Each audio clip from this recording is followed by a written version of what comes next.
तेलंगाना में चुनाव के प्रचार के आखिरी दिन कांग्रेस की तरफ से राहुल गांधी और प्रियंका गांधी के अलावा राजस्थान के मुख्यमंत्री अशोक गहलोत और सचिन पायलट ने तेलंगाना में कैंपेन किया।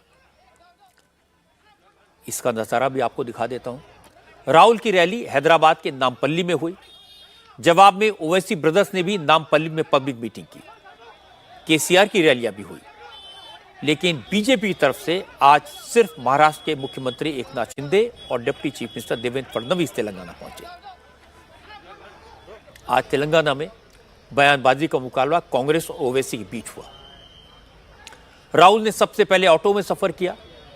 हालांकि इस दौरान राहुल गांधी का पब्लिक से कोई कनेक्ट नहीं हुआ, क्योंकि जिस ऑटो में राहुल सवार थे उसके चारों तरफ सुरक्षा कर्मी दौड़ रहे थे। सुरक्षा कारणों से पब्लिक को दूर कर दिया गया था। और इसके बाद राहुल ने डिलीवरी बॉयज और सफाई कर्मचारियों के साथ बात की, वीडियो बनाए। ये वीडियो कांग्रेस की तरफ से जारी किए गए और फिर राहुल नामपल्ली में पब्लिक मीटिंग एड्रेस करने पहुंचे। राहुल ने कहा, तेलंगाना में कांग्रेस के खिलाफ सब एकजुट हो गए हैं। बीआरएस, ओवैसी और बीजेपी तीनों पर्दे के पीछे एक हो गए हैं।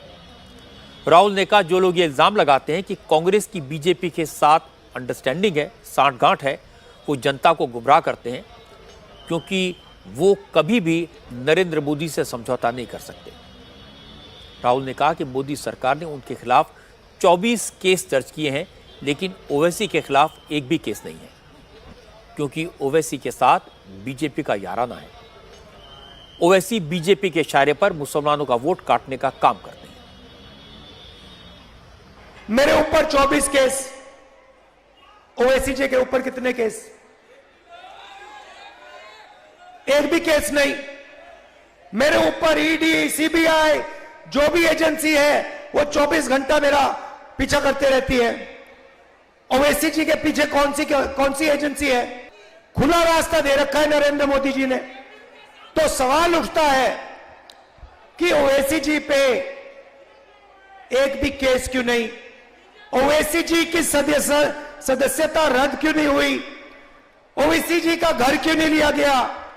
क्योंकि ओवैसी जी नरेंद्र मोदी की मदद करते हैं, सीधी सी बात है। जहां भी ये कांग्रेस पार्टी को डैमेज करने का काम कर सकते हैं और बीजेपी की मदद करने का काम कर सकते हैं, ये हाजिर हो जाते हैं, खड़े हो जाते हैं वहां पे सामने, ऐसे सैल्यूट करते हैं, कहते हैं मोदी जी हमें बताइए कौन से कैंडिडेट देने, हम देते हैं, आपकी मदद करते हैं। नफरत को मिटाने का मेरा पहला लक्ष्य। अब वो काम पूरा करने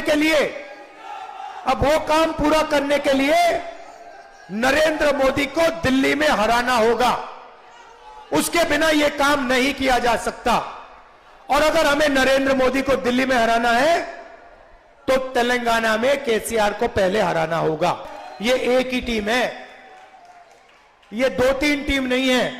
पहले बीजेपी आई थी, आपने देखा होगा, तेलंगाना में छाती फैला के घूम रहे थे, देखा होगा।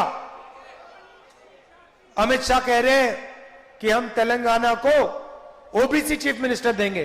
अरे भैया, पहले 2% वोट लेके दिखा दो, फिर देखेंगे। तो हमने इनकी गैस निकाल दी, हवा निकाल दी पूरी, चारों टायर इनके पंचर कर दिए, फाड़ के फेंक दिए। अब लड़ाई बीआरएस के साथ है। अब पूरी मदद बीआरएस की एमआईएम और बीजेपी कर रही है।